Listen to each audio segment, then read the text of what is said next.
This podcast is a member of the Voices of Wrestling Podcasting Network. Visit voicesofwrestling.com to hear the rest of our great podcasts, as well as show reviews, columns, opinions, and updates across the world of wrestling.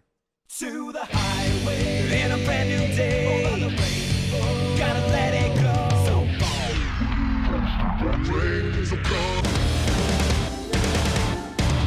fast to freedom. Stars tonight together.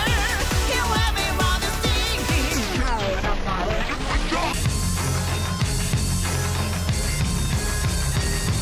你看到我就怕，头皮发麻，我的手。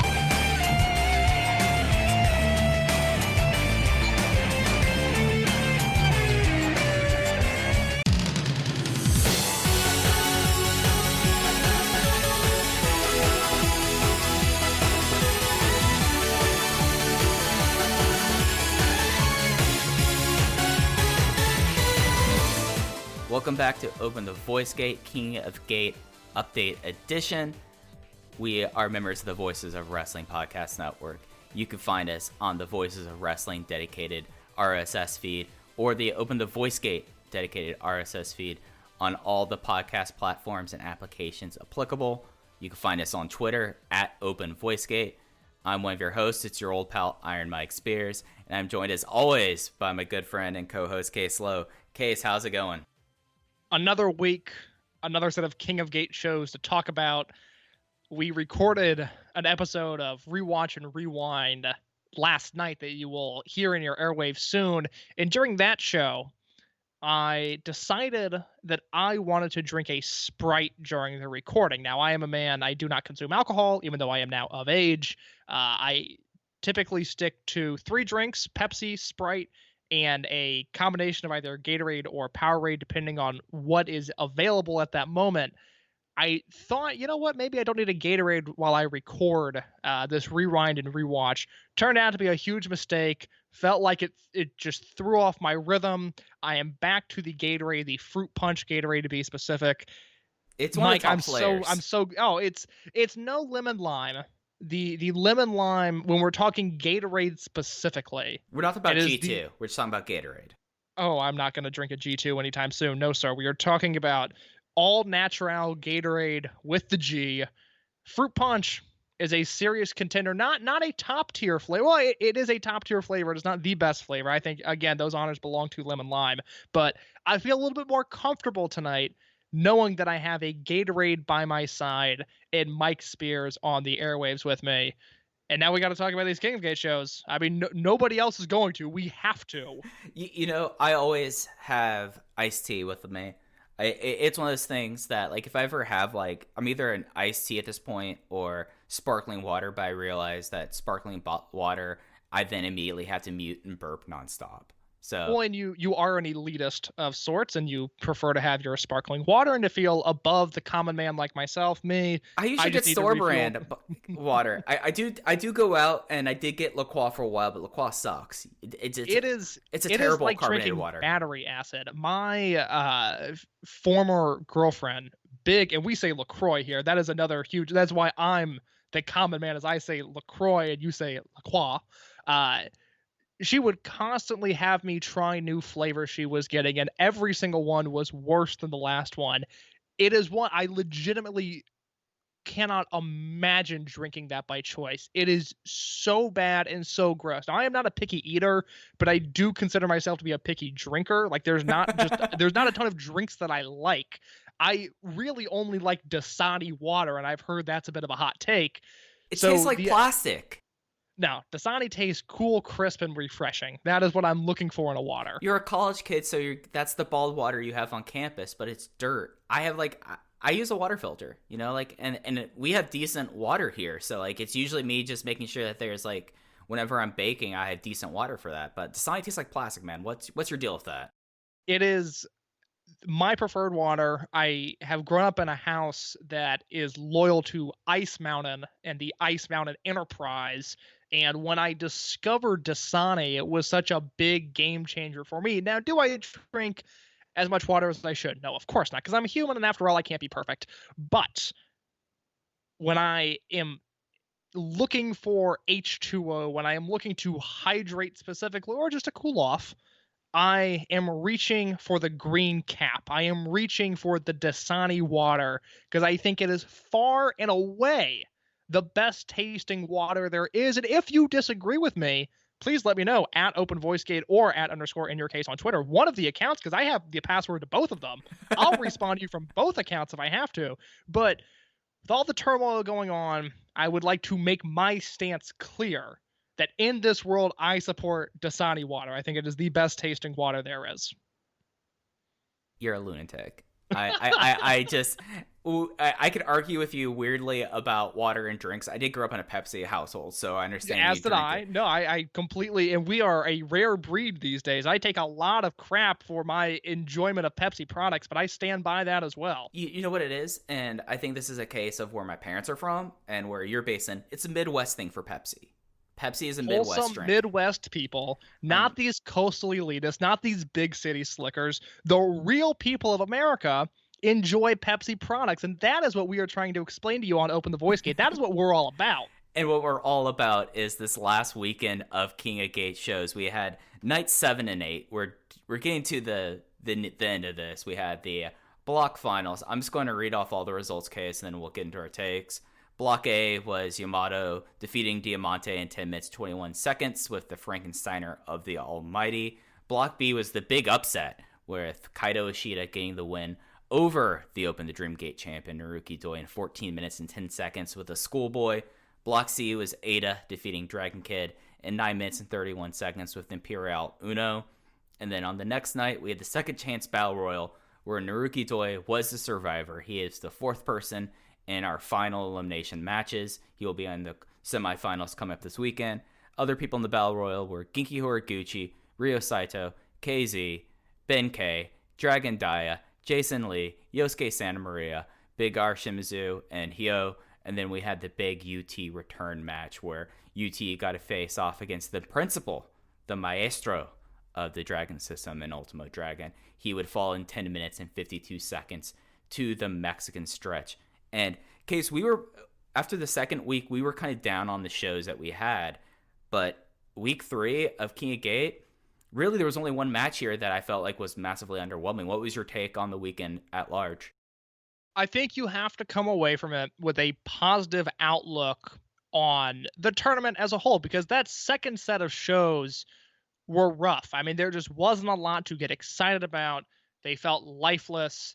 It began to feel like a slog as we approached the end of the weekend. These shows, considering that, the first show, night 7, there were 3 matches on the show, and I would mark 2 of them as worth watching. And then night 8, where you have a battle royal that was shockingly fun and really well laid out. And then a UT return match that was not a great match, but one, it was great seeing UT back. He had been gone for over a year at this point. The last match he wrestled was May 25th, 2019, before his return match against Ultimo. And, we'll talk about it as we go along, but although the match was not great between UT and Ultimo, the stakes around it and the way it was worked could have been far worse than they actually were. So all things considered, I'm very happy with not only that match, but the weekend as a whole. It was a step in the right direction for Dragon Gate. Yeah, and it's one of those things that, other than, this is where our picks diverged this weekend, because both of us had Yamato winning. I think that was like, if you were going to put money on this one, he would have been like the minus 800 person there. But then Kaito Ishida getting the big upset over Naruki Doi, and in a match where he did get it with a flash pin, but it's the Brave Gate champion who's not defeated anyone of that echelon and gained the win in King of Gate, which was pretty strong. And then this Ada versus Dragon Kid match is my match of the tournament, Case. The Dragon Dia match. Dragon yes. Dia, yeah. You see, it's still in my brain how much this was better than any of the Dragon Kid matches. So you come out of this, and then the Battle Royal, which was the most fun Battle Royal that they've probably done since they brought them back. And then, yeah, UT and Ultimate Dragon, we talked about it at length, where this was a match where we could tell a whole lot about both their opinion of UT and Ultimate Dragon. And if anything we learned that Ultimo Dragon was not going to eat him up, which I would say if we're like doing this on like a grading scale, I give it like a passing grade. I give it like a 70. Like that's a C. It's not the A I wanted, but it's a C.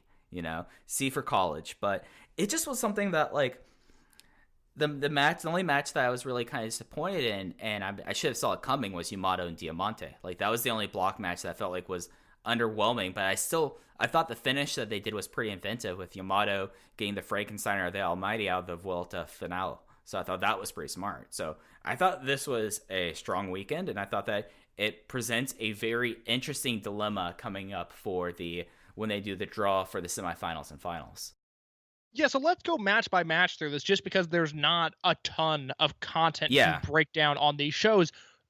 I am with you that I think Yamato versus Diamante was the worst match of the weekend. I seem to like it a little bit more than others did. I certainly didn't think it was bad at any point. It just never was very good. And to your credit, I liked the finish. It's all I have to say on that match. The result was never in question. Yamato, if it wasn't for KZ, Yamato was the deserved and expected winner of the block. Fine in execution, but nothing worth watching in my opinion. Yeah, it was paint by numbers. Like you could, like if you were to sit down there and be like, okay, how is a Yamato versus Diamante elimination match in King of Gates going to go where Yamato is going to win? It would be exactly this. And you probably be like, okay, let's toss in the cute finish to make it decent. It's just what it was. I mean, Diamante did not embarrass himself. It just was, out of the matches on the weekend, it just was like the one that you kind of walked away from going like, okay, that happened. I mean, I went 2 3/4 on it. So as did I. Yeah. So, Mike, let's talk about this Ishida versus Doi match, which was the Brave Gate champion in Kaito Ishida versus the Open the Dream Gate champion in Naruki Doi. I, first of all, loved this match. I think, with the exception of maybe Yamato, who did have 2 what I would consider to be borderline great matches, the first night with Saito and then the second round against KZ. Other than Yamato, the only person that I think can reasonably be called MVP of this tournament to this point has been Kaito Ishida. And when I was watching this match and I was seeing Ishida, who granted has been pushed incredibly hard, was given a heel turn with a ton of build and a ton of intrigue, and then has succeeded in that heel turn, he's been pushed very, very hard and is clearly over with the crowd when they're there. But I was watching this match and I was wondering if Ishida is being pushed hard enough. Now, Mike, you are familiar with the Adam Ryland world of EWR and TEW and the way they rank wrestlers, main eventer, upper mid-card, lower mid-card, opener. Mike, in your estimation, if you had to assign a TEW-like rating to Ishida right now, where are you slotting him in the order of the roster? I mean, if I'm doing TEW, I would put him at upper mid-card. Okay, so I would agree with that, because I think if you look at the main event scene, the guys that are reasonably in contention, top line in contention to challenge and win Dreamgate, I think Ultimo's there, but Ultimo's not in the title picture. You've got Doi and Yoshino and the Toryumon generation. Susumu and Dragon Kid are kind of that upper mid card. That's the level we're looking at. In terms of the Dragon Gate guys, I think Yamato and KZ are the top 2 guys there, with even Ben K just, yes, he is a champion, but he is the Triangle Gate champion. I think he is looked at as an upper mid-card guy right now. Eita is the only one in RED that I think is firmly positioned and treated like a main eventer, with a combination of Hulk, Shimizu, and Yoshida filtering in and out of that scene. But for whatever reason in my mind, I had Kaito Ishida as one of the small men on an already small roster, because if Dragon Gate guys ever venture out of the company, it is often striking at just how short they are. And, yes, all of them are in good shape and they're muscular, but it's just a promotion that doesn't attract tall people per se. And I looked at Ishida as the bottom end of that spectrum, but then I started going on the Dragon Gate website. I was looking at the heights and the weights of the guys that we just mentioned, the Yamatos and the Yoshinos and the Dois and the KZs, and Ishida is right in line with all of them in terms of height and weight, is taller than some of them, weighs more than others. So whatever stigma I had about Ishida, perhaps it's just the fact that it took him so long to develop.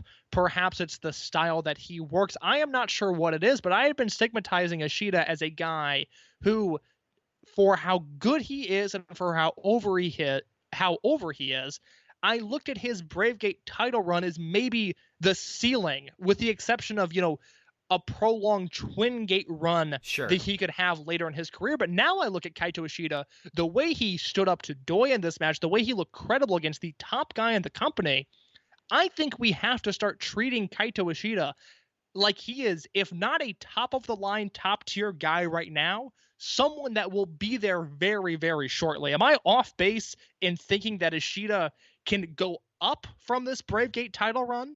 Let me read you an exact note I took during this match, Case, just to show you my thought process here. And it said, Ishida is probably the first person after Pac left that I feel like can do a proper heel main event. I think he could be the guy. I think that whatever comes out of this when shows restart and they figure out what they're going to do with this whole three-way generation war that sadly kind of got taken out by its knees by extenuating circumstances, Kaito Ishida could be the guy. He could be the heel guy. He could be the guy that when you think back about effective heel leaders, you think about how Naruki Doi basically playing like the baiting heel. You talk about how Yamato being the omnipotent and omnipresent. And then you think about like Kaito Ishida. And he just has like this look of, I thought he's looked more and more kind of like a serial killer in a way, with like his hair now, I forgot which round it was, but it was crazy out of control. It looked a lot more like Kano there. And I think the thing about that is a very good point. He looks a lot like Pro Wrestling Noah's Kano now. I was trying to put my finger on who he looked like, and that is exactly it. But I would argue he's someone who's a little bit taller and in better shape. Like, yes, yeah, because Kano's pudgy. Like ultimately, like he is too short to look as bad as he does. so like the thing about Ishida is, I think that he was someone that, I mean, he lost a lot of time when he had that neck injury. And he was slotted in with all the rookies when he was someone that, I mean, debuted at the same time as Takahiro Yamamura. So, I mean, we're talking about 2014, 2015. And, like, he had, like, the step back. And then, really, since after the breakup of Overgeneration, if you, like, want to, like, put him out on a graph, they've been slowly moving him up the card to a place that now he's in the middle of his first ever title run. He defeated the Dreamgate champion. Yes, it was a flash pen and it was an interference pen, but it's still something that for him at his point in his career and his stature, that elevates him more so than if that happened to Ada, you're like, oh yeah, whatever. But for Kaito Ishida, that's a big thing. And you like think about like his size. The one thing I would say is he's someone that like it might be like how much I watch like baseball and I see like minor leaguers and they talk about, oh yeah, no, they'll fill out the frame, they could put some muscle on the frame. Kaito Ishida could be someone that after this Bravegate reign happens, he could put on another 10 kilos of muscle. I mean, he could do the heel bulk club, and I think like whatever like physical perception thing is gone. And coming out of this, and especially for him now making the semifinals, there's a lot of ways you can go with Kaito Ishida. Like, of course, you still have that singles match with Kisuke Okuda on the horizon that I feel like has to happen in some fashion. But afterwards, when we're talking about what kind of shakeups might come out of this, I think you have to think about reassessing where Ada is and where Ishida is and deciding, all right, let's give this kid a shot here. Load it up with some veterans on the heel side and let him try to take over as leader, because it's worth a shot. Well, the direct comparison to Eita is why Ishida cementing himself as a main event player matters, because your line of thinking going into this tournament was, well, they might have an empty arena or reduced capacity Kobe World. Yeah. So we might as well throw Eita a bone and let him headline that show, which is the exact issue that the company was having in 2017 specifically, because, I guess in 2018 too, because, Shingo leaves, T-Hawk leaves. Okay, shoot, now your top heel is Eita. And there was a dark period there before Pac came in where Eita was positioned as this dominating heel when he's just not. Eita is a weasel, and he just is, and that's the role that he's best in. And if he was positioned in that spot, he would be so much more palatable. Because the thing with Ishida that we are now preparing ourselves to get in this mind frame is that Ishida could be a packed house world headliner one day. Now, if that happens, I do not know, but I think he has to be considered in that echelon of guys that realistically could do it. And you mentioned, the flash pin and how it means more to Ishida than it would to Eita. That's because there is an air of legitimacy in the way that Ishida works, yes, that I think credits him to that. But also in his consistency for greatness. If you look at just these singles matches, forget the match of the year contender tag match that Ishida was a focal point in last year's Kobe World Show. If you just look at his singles matches from the past year, it's the rookie ranking tournament, which he was involved in, despite, as you mentioned, Ishida debuts in 2015. And in 2019, he's looked at as a rookie, which in a way is insulting, but also could have been the best thing that ever happened to him. He's got a great match with Yuti, a great match with Shun Skywalker, who, by the way, think about this King of Gate tournament with Shun Skywalker in it. That is an entirely just a different universe wrinkle that we are being robbed of, with Shun still, to our knowledge, being stuck in Mexico. But Ishida has, matches with Skywalker and Yuti, and he has a singles match with Ben K that I thought was really good. He has the title win against Susumu that was great. He has the title defense versus Jason Lee and the title defense versus Horiguchi.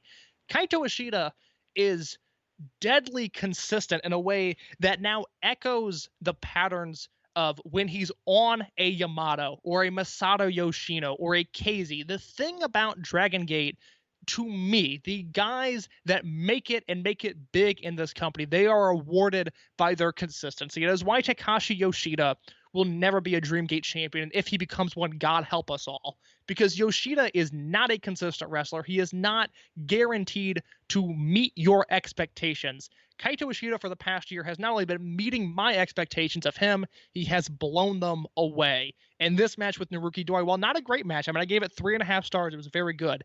But Ishida specifically in this match blew me away.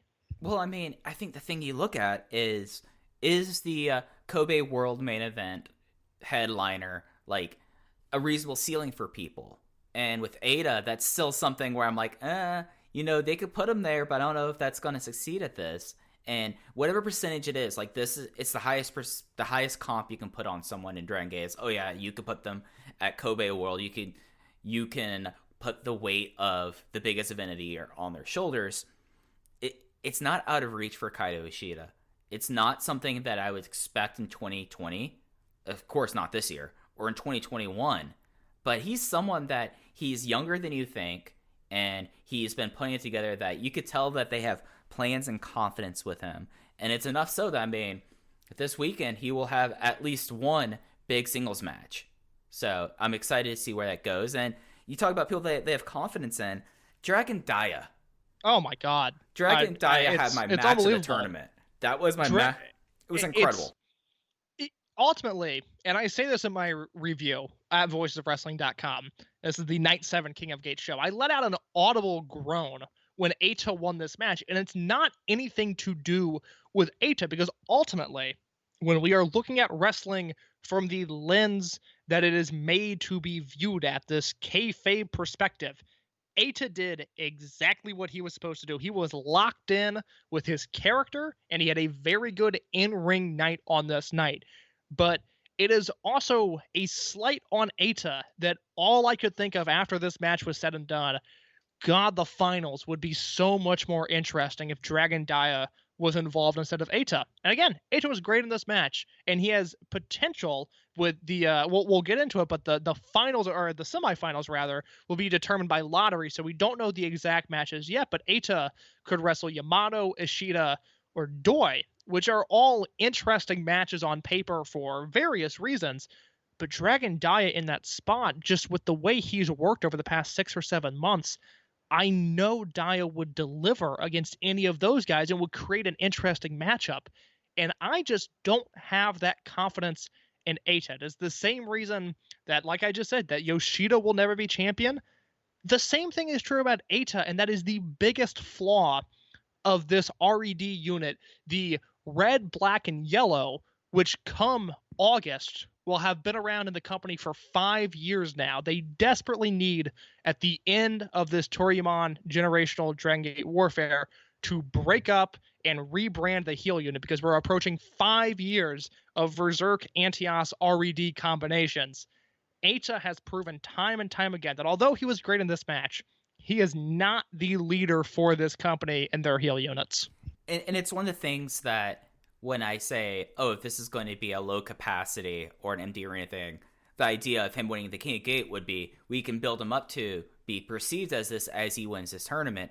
But now I'm wondering, can he get that? Is that rub going to be enough? Because he's always someone that when people ask is like, he's booked as a 1, but the fans see him as a 2, if not lower. You're right when you say like he's a scumbag weasel. And when you look at like how the units are and you look at how things are going to come out of this, I mean, you would have to assume that sometime Shun will come back, Yuki Yoshioka would come back, and then you look at like the rest of the roster and things like this, there's going to be some decisions that need to be made about, okay, who are these people who we're going to be going with and preparing for, because they're going to be in a position here that when you see like a performance out of Dragon Dia, where I went 4 stars on this match. I thought this match, for what it was excellent. I thought that it was some of Eida's better heel work as well. Like going after the fingers and having everyone react to the finger break. And then like the chemistry that these two have, it's just like doing the Peros into the Bible near fall was such a big moment that like I bought into the near fall there. And it was brilliant. That is the moment in the match that I really thought Dragon Dia was going to win. Not to cut you off, but I just want to amplify my thoughts there that yes, that moment with the Bible counter specifically is like, oh God, that is good professional wrestling. I have missed that. Yeah, and I guess like in a roundabout way of what I was getting to is we're already facing the idea that Masato Yoshino is going to be gone by the end of this year, most likely. And you look at like other people on the roster, other people the age, they have to get to a point where you have to feel comfortable with some of these younger guys. And we've seen some of it where they did the positioning reign in retrospect with Benkei. Like very reminiscent of Shingo Takagi's first title reign. And now you have Dragon Dia, who is just about ready to take up the dragon mantle in the company. And then Eita, you look at Eita and you're like, well, what role really is there for you? Like, well, like in the next generation in 5 years, when we're talking about Kobe World 2025, where is Eita? And I feel a lot more confident talking about where Dia is going to be, where Yuki Yoshioka is going to be. Because he will be pushed when he comes back. They believe in Yoshioka. Yeah, but then you have Eita, who at that time will be in his, I think he'll be like in his early to mid 30s at that point. And you're like, what's going to be the company that Eita? And I feel like that King of Gate has kind of been us grappling about Eita this entire time. But it's the question that like rings out in my head a lot lately. Well, it looms over the company. Right. And ultimately, this is my final thought on Night 7. But picture a reality where Eita is going into this tournament as the Open the Brave Gate champion, and Kaito Ishida is titleless, and the sky is the limit. To me, that feels right. That is the way that I look at them as, Eita could win the Brave Gate another 5 times. That's great. That is where he belongs.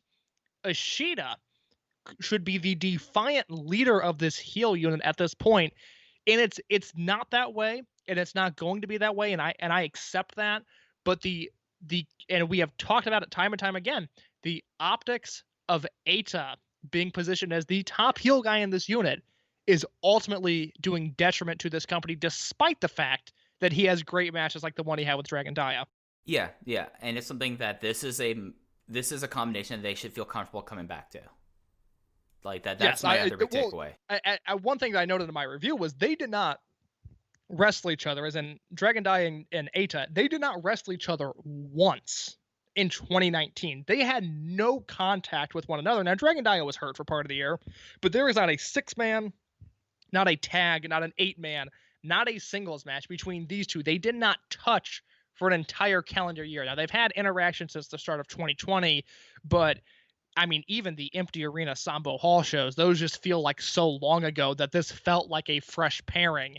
And to see what they're capable of in a singles match, and given the natural built-in history with Dragon Dia, Dragon Kid, and Dragon Kid and Eita, this is a pairing they need to revisit, and this needs to perhaps become Eita's focal point for the foreseeable future, because this chemistry is stuff that I can get on board with. Yeah, I would love to see what a 15, like this match was the shortest match of the block finals. I'd be excited to see what a 15 or 20 minute match between these two could be. It could be interesting.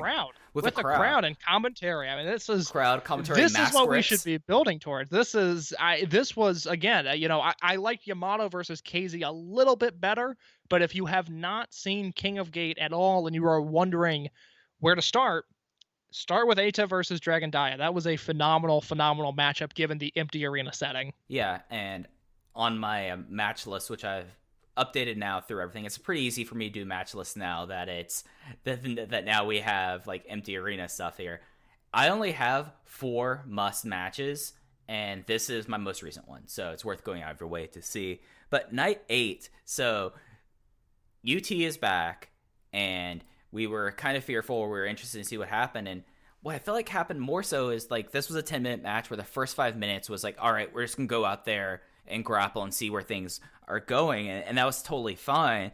And then it wasn't like a technical masterpiece, which is, kind of the house style for Sambo Hall, at least during the Prime Zone days. But it turned out to be like a pretty interesting match. I mean, with Ultimo at his age and UT, first match in a year, I thought that at 2 3/4, it was decently fine, and it was a lot better feeling than it could have been.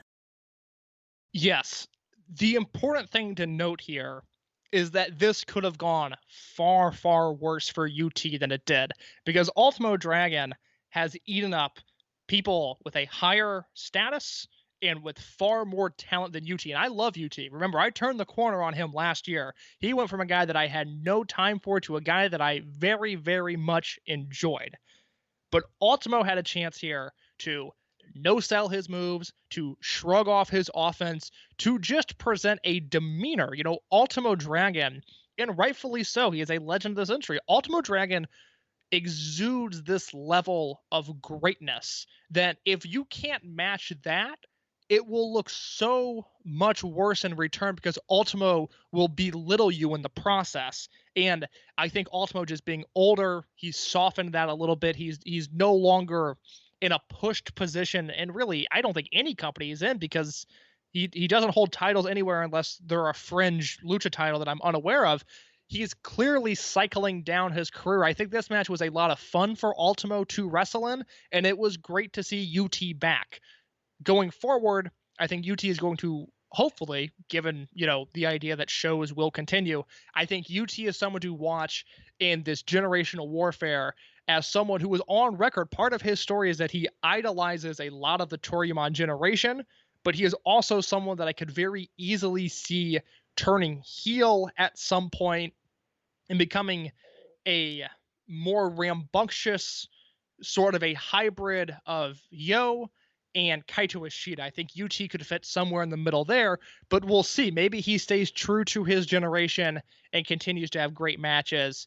Again, not a great match here with Ultimo, but it could have been so much worse. Man, I'm now imagining a Triangle Gate team of complete psychopaths of Kaito Ishida, Hyo, and UT, and I'm incredibly here for it. That would be yeah, it's going to be interesting. He's going to be one of those people that, as this year goes along, will be interesting to see if they are just going to leave him start where he was at, which was a guy who was very much on the ascent, or if it's going to be like years past, where UT probably has one of the more fraught injury histories in the promotion, which is saying something, that they are going to be a little bit hesitant about him. I mean, poor dude. It's wild to think about. He's a guy that debuted right after Eita and T-Hawk and was in the same generation class as Yosuke. And this is kind of how it's turned out for him. Like, that collarbone scar was something gnarly, but it's definitely nice to have him back. So this battle royal was really a lot of fun. Like, the way that they did it, the way they staged it, and even the eliminations, which they're usually afterthoughts here. I thought this was a good time battle royal and made sense. Naruki Doi wins and goes through to the semifinals. Yeah, this was shockingly exciting. I grew to really hate these battle royals last year. They They were were just not awful. enjoyable, and they were a relic of Toriumon's past that did not need to be dug up. I was having a conversation with Chris Zellner on Twitter last week because I was listening to one of the most recent Between the Sheets episodes that he and David Bixenspan do, and they were talking about Toriumon and just how the aesthetic of the original Toriumon promotion is still unmatched. I mean, no promotion looks or felt like that promotion did in 99 through 2001, 2002. I think there is an aesthetic change when the T2P class comes in that I think makes it better for a time period, and then 2003 and 2004 happen and things get a little bit rocky. So if you're going to dive into the Toriumon archives and bring up stuff like this, or bring up stuff that no longer exists in the current state of Dragon Gate, the Battle Royals are not something I would have gone to. I would have maybe gone to some more outlandish gimmicks, a little bit more diverse of an in-ring house style, because the Battle Royals, since they've been brought back, have sucked, with the exception of this match, which was, it was 10 guys in the ring. There were many more than that. I don't remember the exact number of guys that drew a yes or no slip of paper out of a ballot box. It would be 21. 21. Yes, okay. So some got into the Battle Royal, some did not. And, my pick, Susumu, did not get in. And I was so confused because I didn't see an English translation for what the rules of this match were. All I remember seeing is I was like, okay, I'm watching the guys take out these slips of paper. I thought it was maybe going to be a Royal Rumble style of match. And then it cuts to guys opening the paper. Some are excited, some are sad. And then it cuts to the ring. And I remember thinking like, okay, Susumu's not here. And I had my eyes on him specifically because he was my pick to win. It's like, well, maybe Susumu was doing All Japan. Like, now I'm not confident that I saw him. And it didn't even register with me that, say, KZ was in this match. It just didn't register with me that like a Kai was not in this match because I was so thrown off by the idea of Susumu not being in it. That's just my own dumb mistake, and I'm glad that was clarified before the review was submitted, because I had a whole thing in there about not understanding the rules, and then while the review was sitting in the drafts, they were explained to me. Anyways, yeah, the Battle Royal eliminations here. I mean, Yo eliminates Ben K, which was fascinating to watch. Jason Lee ate a huge shot put slam. Dragon Dia had a really exciting run where, he eliminates Yo, and then Shimizu immediately kind of flips the cradle pin that he had and pins Dragon Dia. And then you've got Shimizu, Maria, and Doi, and logic would tell you it will come down to Shimizu and Doi, but Maria ends up eliminating Shimizu, and then as she is celebrating, Doi throws her over the top rope, gets the win. So the Dreamgate champion is back in the semifinals. A really effective, and more importantly, a really fun style of match. I was shockingly... I was shocked by just how much I enjoyed this. Yeah, it was, other than the Toriumon reunion one, this was like the most fun one that they've had. So, and it made sense. You have Naruki Doi back in, and then that makes all three of our tournament favorites are still in the tournament here, and that leads us to what we're having this weekend. We don't know the matchups, so we can't really pick one. Who is the person you have the most confidence about walking out of Kobe this weekend as the 2020 King of Gate? I stand by my pick of Naruki Doi. Okay. He is the person that I had pegged to win this from the start. I did not have him going through the Battle Royal, but I did have him eventually winning. And Toriumon history would tell us that the people that make it out of the loser survives Battle Royal match typically do very well in these semifinals and the finals. I think history will repeat itself, and I am still locked in on Naruki Doi as my pick. I think I'm dropping Ada. I don't think Ada now is. I think Kaito Ishida has done his job. They've done what they want to do with Kaito Ishida. He's going to probably have a really exciting semifinal match. I think it's still going to be Yamato because they're going to have to sell some tickets at Kobe World. We don't know what Kobe World is going to be. It's still listed on the schedule as World Kennen Hall, but we'll see how attendance is going to be. I'm not exact on the phases they have for these shows. So if they're going to be running Kennen Hall with only being able to put like 3,000 people there, it's coin flip between maybe doing your idea of Yoshino or having Yamato versus Doi. I mean, I feel like that those are your likely Kobe World Finals final match or Dreamgate match there? I'm just gonna throw out a nightmare scenario for you, Okay. and I just want your thoughts on whether or not you think this is possible. Whether it happens, we'll wait and see. I don't think it will, but given the state of the storyline, the generational warfare, where there are 3 units, there's the Toryumon generation, the Dragon Gate guys, and RED. Is there any chance, Mike? Is there any chance at all that this becomes a convoluted 3-way matchup between Doi, the top guy in the Toryumon generation, Yamato, the top guy in the Dragon Gate army, and Eita of RED? Is there any chance that is the match that headlines Kobe World? Well, I can't dismiss it out of hand. That was the original plan for a 3-way match at Kobe World 2008 between Shima, Hulk, and Shigeru Takagi. So I can't dismiss it out of hand. I would put it at pretty low stakes, but now you've planted that seed in my head.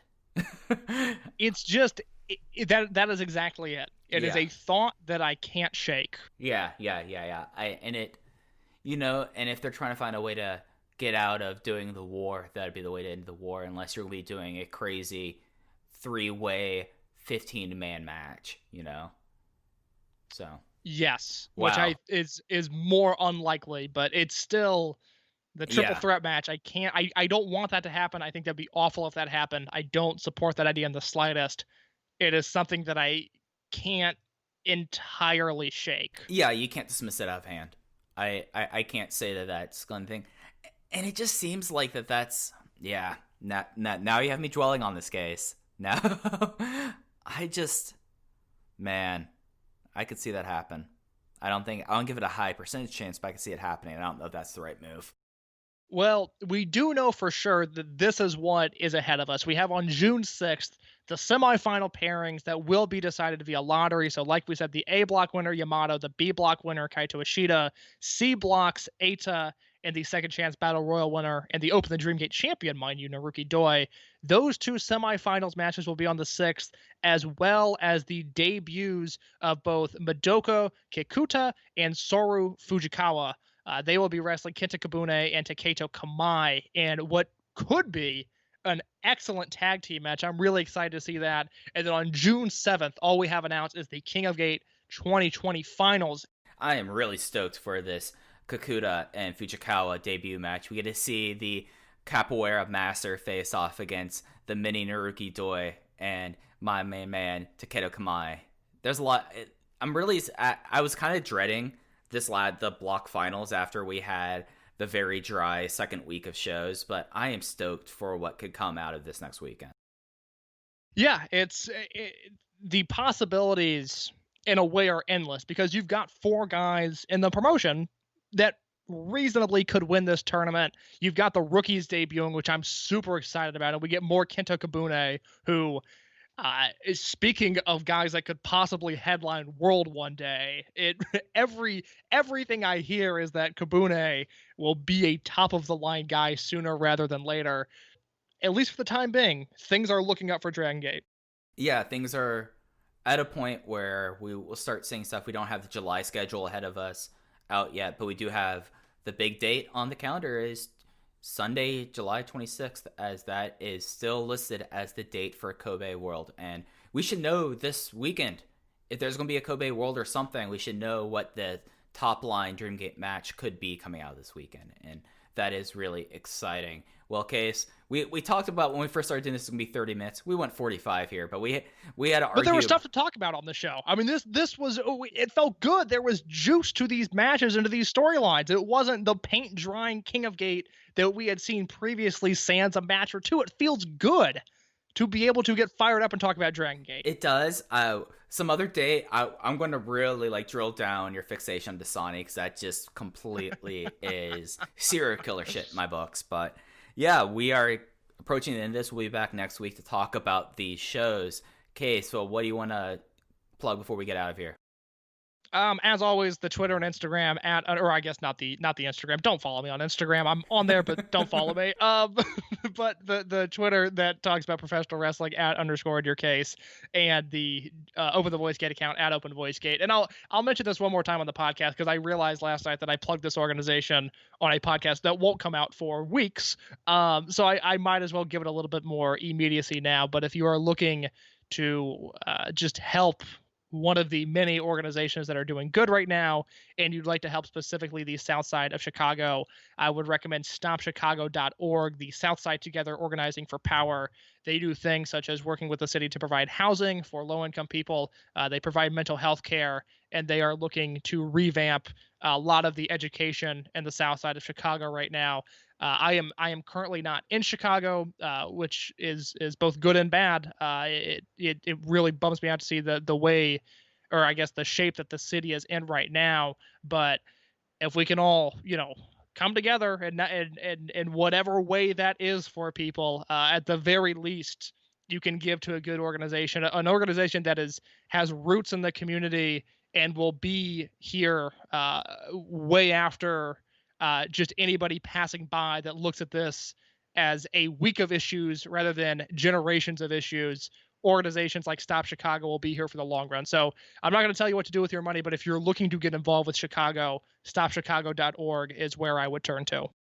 Yeah, and I'll make sure to have a link to it in the show notes. I am at Fujiheya, like always. I have my match lists and my pen tweet, and that's going to do it here. So for Case, I'm Mike, and we'll catch you next time on Open the Voice Gate. Take care.